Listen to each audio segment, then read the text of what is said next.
Hi, everybody. It's Dr. Vanessa, the People's Nephrologist. Before we get into it, what y'all think of that new logo?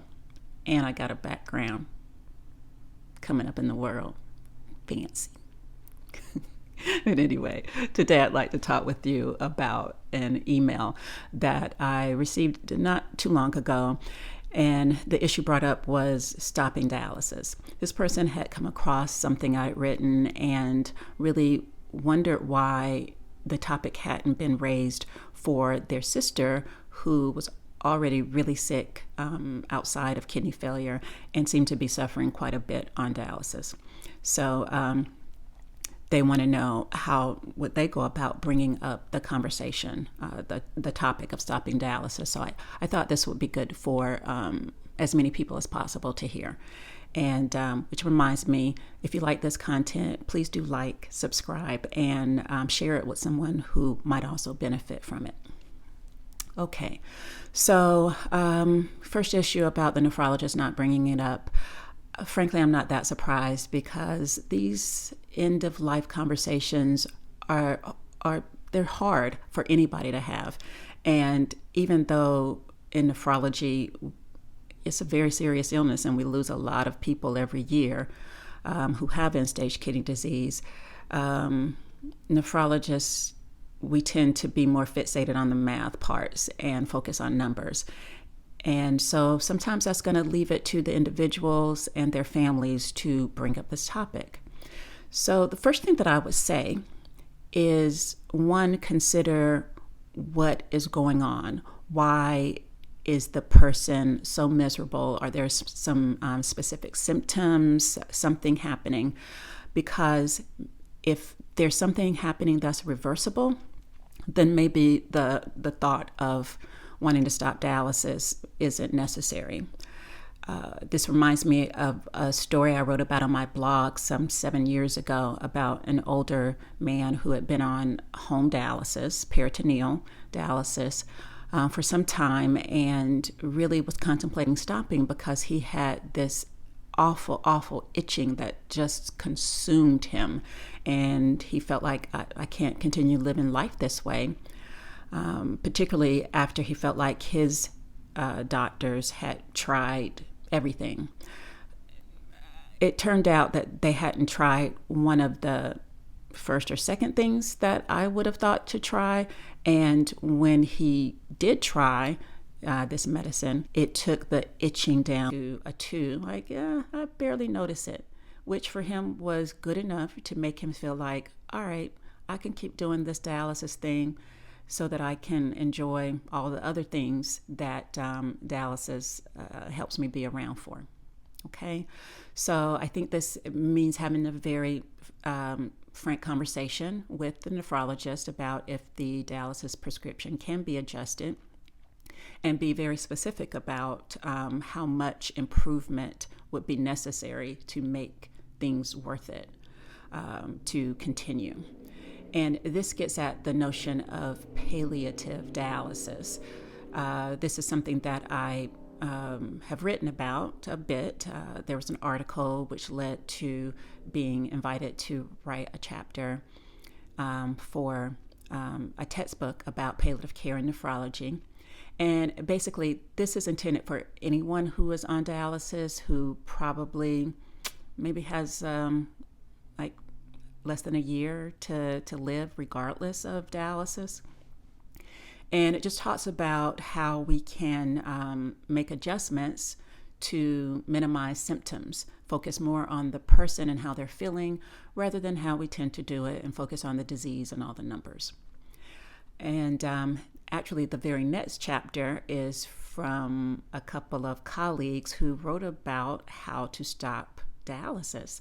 So information is out there and is something that nephrologists have access to.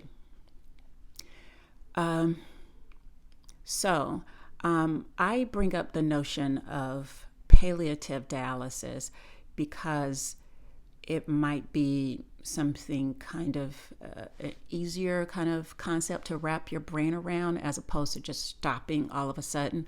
That can be really scary to a lot of people because most of us, when we're afraid of something, we build up the absolute worst possible scenario. That's what fear is. And usually it's not the truth. So for someone who stops dialysis abruptly, like, okay, I went to dialysis today, I'm not going back, the average person will live for another roughly week and a half, some a little less, some a little longer, depending upon how much, if you have even a little teeny tiny bit of kidney function left. Of course, there are a lot of symptoms. People have nausea, a lot of people have itching, there's pain. Some people have shortness of breath because they're not peeing and dialysis is not removing the extra fluid. But there's treatments for all of this. And if somebody wants to stop abruptly, then I guess the easiest way would be to go to hospice. I would say palliative care, get that consultation, but unfortunately, the field is growing. These are the folks who specialize in people dealing with serious illness. It's not just for people on their deathbed, like hospice, but hospice is still, if you think you have 6 months left, so it's not someone who is like actively dying. But palliative care is predominantly available to people in the hospital and not those who are not in the hospital. So hospice might be the only option. And a lot of regulations make it difficult for someone to get a little bit of dialysis and be in hospice. So for someone who wants to go ahead and just stop, then hospice might be a good idea.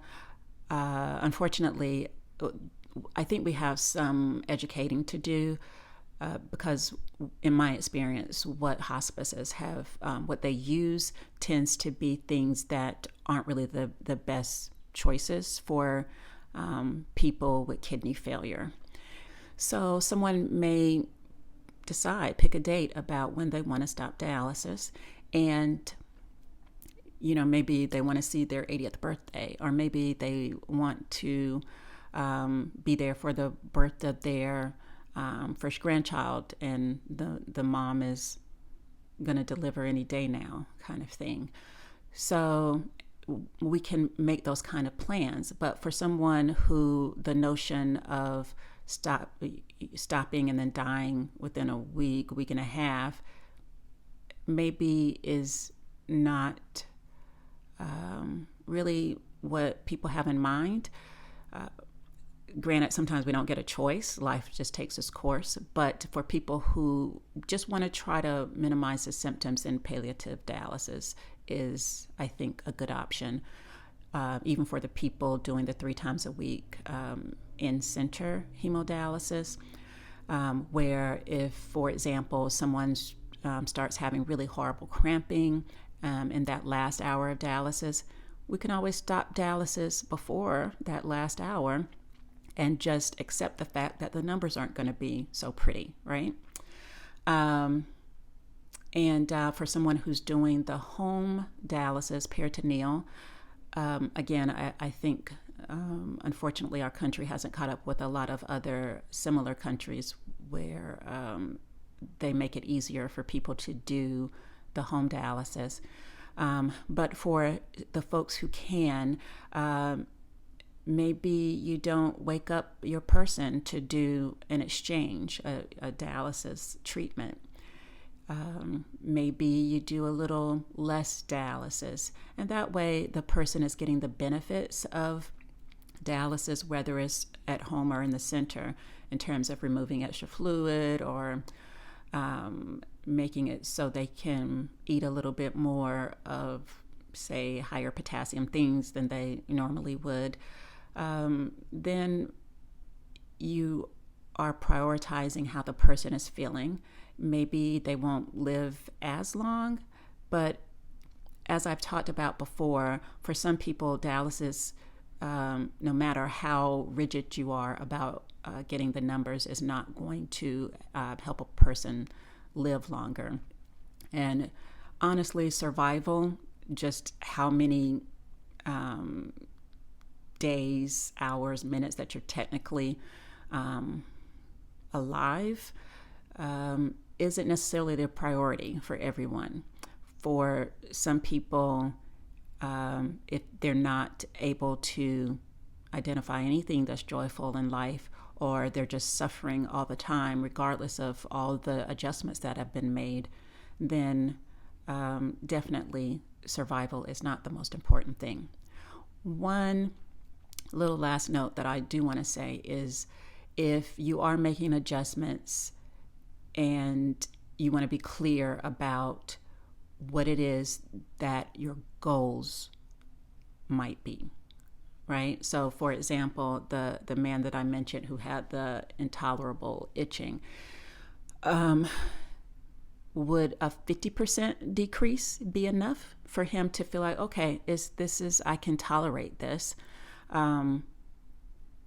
Because usually we're not able to fully get rid of some things. And a month, again, is, when we were talking about a time-limited trial, if you're not seeing something in a month, you're not going to see it. That's as good as it's going to get. So these are all things to discuss and just be open and honest about with family, friends, and the doctor. So I hope all that helps. And again, please like, subscribe, and share with someone who might benefit from this information. And feel free to reach out to me anytime through my website, thenephrologist.com. Thank you. Y'all take care.